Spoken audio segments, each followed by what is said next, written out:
بحقي قرآن حموي مصلحتي تجارته سياسته لنا وبغبونيا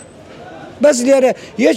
يش مردوها خو عافيك دنيا بابا وانا خوشي وانا ابونا خوشي وقرحيها ابو قرحكي تقي امتشتا اگر لنا وقصب خانه حيوان درسو ختمي تيايا كس نايت وانا قصبك وصل شيء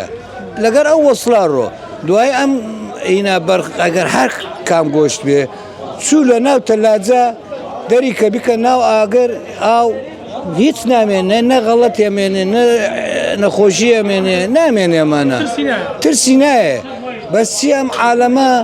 ختمەتمینیە ئەوە جیایە پێت بڵێم ئێستا لەوانەیە ئینسان غەڵەت تێگا بە حەقی قورئان هەمووی مەسلحەتی توجارەتە سیاسەتە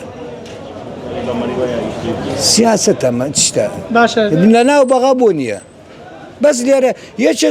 یەکێ مردووە خوا عافیکە دوێنێ بابا وانا خوشي